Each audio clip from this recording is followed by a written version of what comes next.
গৰাখহনীয়াত ক্ষতিগ্ৰস্ত গুৰেশ্বৰ খৈৰাবাৰী পথৰ ভগা অংশৰ নিৰ্মাণ কাৰ্যৰ শুভাৰম্ভণি।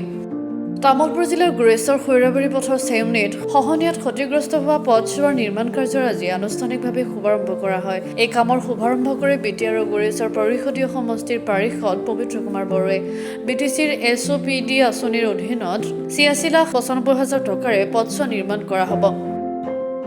এই উপলক্ষে অনুষ্ঠিত শুভাৰম্ভণি অনুষ্ঠানত UPPL গুৰেশ্বৰ ব্লকৰ সভাপতি দেৱজিৎ ব্ৰহ্ম, মহেশ্বৰ শইকীয়া, কৃষ্ণদাস চৰকিয়াৰীকে ধৰি কেইবাগৰাকী দলীয় কাৰ্যকৰ্তা উপস্থিত থাকে।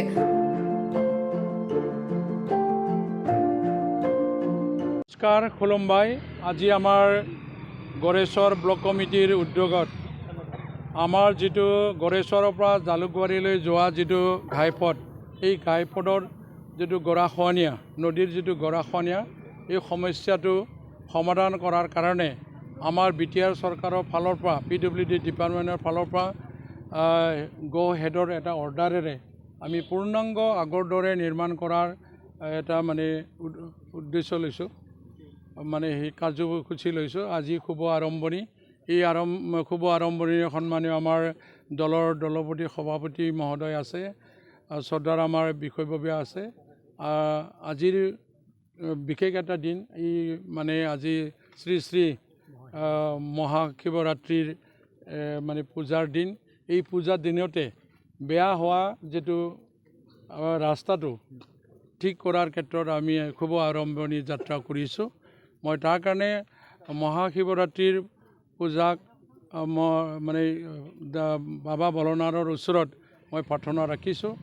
আজিৰ দিনটোত যিমান ভক্তসকলে যি আশাৰে সেৱা ধৰিছে, সকলো আশাবিলাক যে বাস্তৱ হয়, পূৰণ হয়, আৰু আমি যেনেকৈ PWD ৰাস্তাৰ ক্ষেত্ৰত যি আঁচনি তৈয়াৰ কৰিছোঁ, এই আঁচনিটো যাত্ৰাৰ পৰা শেষলৈকে পূৰ্ণাংগ সজাই তুলিব পাৰোঁ, এই আশা ৰাখিছোঁ। বিশেষ ক'ব লগা নাই, যিহেতু সমস্যাটো হৈছে হিচাপে সমাধান কৰিব লাগিব। যোৱা বেলিত যেনেকৈ আমি চেষ্টা কৰিছিলোঁ, এই সময়ত আমি ৰাইজে বিচাৰৰ দৰে সহায় কৰিব পৰা নাছিলোঁ। এতিয়া আমি যিহেতু চেংচনৰ লাইনত আহিছে হিচাপে এই কামখিনি আজিৰ পৰা আমি যাত্ৰা কৰিলোঁ, আৰু সেইটো পূৰ্ণাংগ গতিৰে কৰাই যাম বুলি মই কথা দিছোঁ।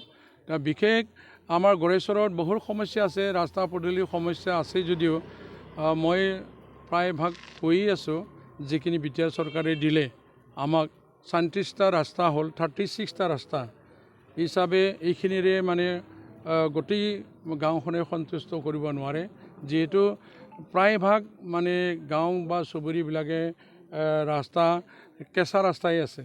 তাৰ কাৰণে 401 চুবুৰীৰ হিচাপে 401 চুবুৰীৰ ৰাস্তাৰ প্ৰয়োজনীয়তা আছে। তাৰ কাৰণে পৰাপক্ষলৈকে এটা আৰু ছেশ্যন আমি পাম। এই ছেশ্যনত যিখিনি কৰিব লগা বিশেষভাৱে প্ৰয়োজনীয়তা আছে, সেইখিনি কৰাই লৈ যাম বুলি কথা দিছোঁ ৰাইজক। 86 লাখ ইয়াত ধাৰ্য কৰা হৈছে, আৰু হিচাপে ইয়াত যদি আৰু কিবা যদি থাকে সমস্যা, সেইখিনিও আমি সমাধান কৰাৰ ক্ষেত্ৰত কিবা কৰিছোঁ। ঠিক এনেকৈ আমাৰ ৰাস্তাৰ ক্ষেত্ৰত এটা এইটোতো লাগিব, অলপ 1 মাহটো লাগিবই কম্পালচৰি, 1 মাহ বেছিও লাগিব পাৰে। যিহেতু এইটো ৰাইজৰ দীৰ্ঘ সমস্যা সমাধান হোৱা বুলি ক'ব লাগিব, যিহেতু আমাৰ চৰকাৰে এইটো কৰাই তোলাৰ কাৰণে দায়িত্ব লৈছে। আৰু আমাৰ এটা সমস্যা, বিশেষভাৱে সমস্যা আছে, আমাৰ যিটো বৰকুচলা ৰাস্তাত যিটো কালভাৰৰ ৰাস্তা, এইটো ৰাইজৰ প্ৰবল দাবী আছে। এইখিনি কথাও আমি দায়িত্ব লৈছোঁ এতিয়া, এইখিনি কাম কৰাই নিয়াৰ ক্ষেত্ৰত। আৰু এটা ডাঙৰ এটা সমস্যা আছিলে, পুঠিমাৰী নদীৰ ওপৰত দোলাবাৰী দলংঘাটৰ দলংখন বৰ্তমান আমাৰ 45% আগবাঢ়া বুলি ক'ব লাগিব। জজখিনি বনাই তোলাৰ চেষ্টা ৰাখিছে। কিছু মাহৰ পিছত, এই 1 মাহৰ পিছত হয়তো এই কামখিনিও অলপ 60-65% আগুৱাই যাব বুলি মই আশা ৰাখিছোঁ। শিৱৰাত্ৰিৰ দিন, এই মহাশিৱৰাত্ৰিৰ দিনত মই সকলোকে শুভেচ্ছা জনাইছোঁ। আৰু আজিৰ এই দিনটোতে আমাৰ যি গড়েশ্বৰৰ পৰা খৈৰাবাৰীলৈ যোৱা যিটো ৰাস্তা, সেইটো গৰাখহনীয়া হৈ, আধা অংশ ৰাস্তা গৰাখহনীয়া হৈ অহা যোৱাত যাতায়াতৰ অলপ অসুবিধা হৈছিলে।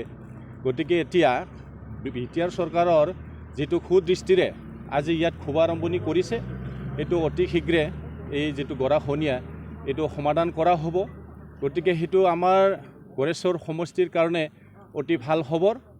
গতিকে বিটিআৰ চৰকাৰে আমাৰ এই গড়েশ্বৰ সমষ্টিত যথেষ্ট ধৰণৰ এতিয়া কাম কাজবিলাক কৰি আছে। ৰাস্তা পদূলি হওক, স্কুল কলেজেই হওক, বিভিন্ন সমস্যাবিলাক সমাধান কৰি আছে। কিন্তু তথাপিও কেতিয়াবা মাজে সময়ে আমাৰ বিৰোধী পক্ষৰ ব্যক্তিসকলে উপযোগ দিব বিচাৰে যে মানে গড়েশ্বৰ সমষ্টিত একোৱেই কাম হোৱা নাই বুলি মানে উপলুঙা কৰিব বিচাৰে। কিন্তু ৰাইজে জল পট দেখিছে যে গড়েশ্বৰ সমষ্টিত বিভিন্ন সমস্যাবিলাক ৰাইজে বিচৰা ধৰণে সমাধান হৈ আছে। গতিকে আগন্তুক দিনত আমাৰ চৰকাৰ তথা আমাৰ দলৰ লোকসকলে এই সমষ্টিটো চোৱা চিতা কৰি বিভিন্ন সমস্যাবিলাক সমাধান কৰাৰ কাৰণে আমি প্ৰতিজ্ঞাবদ্ধ আৰু আমি সৎ পথত গৈ সৎ চিন্তাৰে আমি কাম কৰাৰ কাৰণে সকলোৱে প্ৰতিজ্ঞাবদ্ধ। যোৱা সময়ছোৱাত বিভিন্ন সময়ত বিৰোধী পক্ষে ক'ব বিচাৰে যে বিটিআৰ চৰকাৰৰ প্ৰধান প্ৰমোদ বড়ো ডাঙৰীয়াই বোলে পৃথিৱীৰ ভিতৰত মানে মিছলীয়া, পৃথিৱীৰ ভিতৰত মানে দুৰ্নীতি পৰায়ণ। এইটো আচলতে তেখেতসকলে আমাৰ এই চৰকাৰক মানে দবাই থোৱাৰ কাৰণে বা ৰাইজৰ মানস পদত মানে বেয়া দৃষ্টি দেখুওৱাৰ কাৰণে তেখেতসকলে এইবিলাক কথা কয়। কাৰণ যোৱা 17টা বছৰত যিজন ব্যক্তিয়ে আমাৰ এই চৰকাৰ চলাইছিল বিটিআৰ চৰকাৰখন, তেখেতৰ প্ৰধানজনে আচলতে পৃথিৱীৰ ভিতৰত মানে 1 নম্বৰ মিছলীয়া আছিল আৰু তেখেতেই পৃথিৱীৰ ভিতৰত 1 নম্বৰ দুৰ্নীতি পৰায়ণ আছিল। এই কথাটোকে আমি ভাবোঁ। গতিকে এই সময়ত মই চবকে ধন্যবাদ যাচিছোঁ।